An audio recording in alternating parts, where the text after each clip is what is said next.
Você sabe o que são as figuras de Chladni? São padrões visuais formados por grãos, que podem ser de areia, sal, cuscuz, glitter ou materiais similares em uma placa vibratória de metal ou vidro. Quando expostas a algumas frequências sonoras, aparecem as linhas nodais das ondas estacionárias, zonas onde não há vibração e, portanto, os grãos se acumulam. Os trechos com demonstrações dos padrões de Chladni são do vídeo Chladni's Figures, Random Cuscuz Shapes into Beautiful Patterns, do canal Steve Mound. E esse vídeo é uma síntese do artigo Chladni's Law for Vibration Plates. Notas históricas. Em 1787, Chladni descreveu seu método para observar os modos normais de vibração em uma placa. Em 1802, ele publicou outro trabalho, em que observa que a adição de um círculo nodal na placa circular gera um aumento na frequência igual à adição de 2 diâmetros nodais. Em 1815, Sophie Germain forneceu a equação diferencial de quarta ordem para a vibração de placas, embora sua escolha de condições de contorno estivesse incorreta. Em 1850, Kirchhoff publicou 2 artigos sobre a teoria das placas vibrantes, que deram um tratamento mais preciso às condições de contorno. Técnicas para observar modos de vibração em placas. Recomenda-se placas de alumínio ou aço, com espessura de 1,5 mm, de formato circular, quadrado ou retangular. Existem várias formas de provocar as vibrações na placa. Chladni arrastava os arcos de violino sobre as placas. Outros preferem encostar pedaços de gelo seco na placa, uma técnica mais eficiente no intervalo de frequências de 2.000 a 4.000 Hz. Para gerar vibrações de uma única frequência, pode-se utilizar alto-falantes. Chladni observou que, utilizando raspas finas de pelo de arco de violino ao invés de areia, elas não seguiam o mesmo comportamento que a areia e se acumulavam nos antinodos. Escaneando o campo sonoro. Um microfone próximo ao som irradiado pode ser usado para estudar os modos de vibração de uma placa.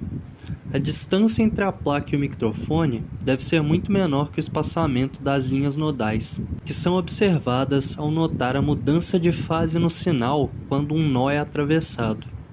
Uma maneira conveniente de observar uma mudança de fase é exibir a saída do microfone no eixo vertical de um osciloscópio em função da corrente na bobina de excitação no eixo horizontal. Interferometria com laser. As técnicas de interferometria holográfica por média temporal possibilitam estudar vibrações com amplitude muito pequenas, na ordem de 10 elevado a menos 7 metros. A figura na tela é uma reconstrução holográfica de uma placa vibrante. Outros métodos para estudar os modos de vibração incluem interferometria holográfica em tempo real e interferometria de padrões de Spiegel. Os padrões surgem da interferência do feixe refletido pela placa de Chladni com um feixe que incidiu diretamente na placa holográfica. Vibrações em placas planas circulares. Mary Desiree Waller, que publicou 31 artigos e um livro sobre o tema, analisou a frequência relativa de mais de 90 modos de vibração em uma placa circular de latão com borda livre. Ela observou que essas frequências concordam com a lei de Chladni apenas quando m é pequeno, contrário às condições de Kirchhoff-Rayleigh. Quando o espaçamento dos diâmetros nodais próximos ao centro é menor do que a espessura da placa, a teoria de placas finas pode deixar de ser válida. Os dados de Waller podem ser ajustados razoavelmente bem usando uma relação do tipo F igual a C que multiplica M mais 3N elevado a K. Há 2 desvantagens. O valor de K varia com N e não satisfaz a condição de Kirchhoff-Rayleigh. Os mesmos dados também podem ser ajustados à curva na forma F igual a C que multiplica M mais 2N elevado a K, em que C e N variam com N, mas de forma menos intensa. Vibrações em placas não planas. Foram estudados os modos de vibração de vários instrumentos musicais de percussão que se comportam como placas, tais como pratos, gongos, tantãs e sinos. Apesar da semelhança com o comportamento das placas planas, há algumas diferenças. A tabela apresenta os valores de K e C para os modos N igual a zero de vários pratos, em que há uma distinção na inclinação K em um valor específico de M, denotado por MC.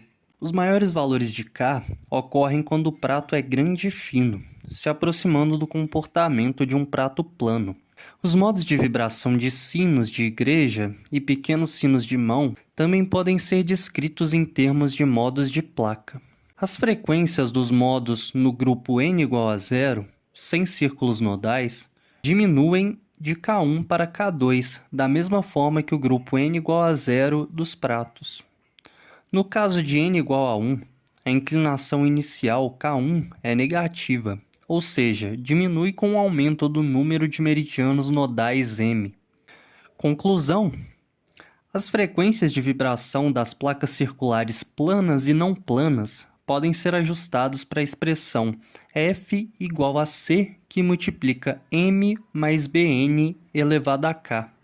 Com a escolha adequada de C, é possível satisfazer a lei de Chladni para placas planas em um amplo intervalo de frequência, em que B é igual a 2 e K é igual a 2.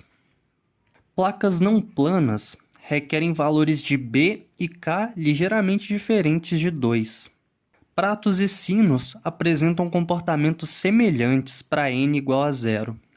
O link do artigo original está na descrição. Espero que tenham gostado e até a próxima.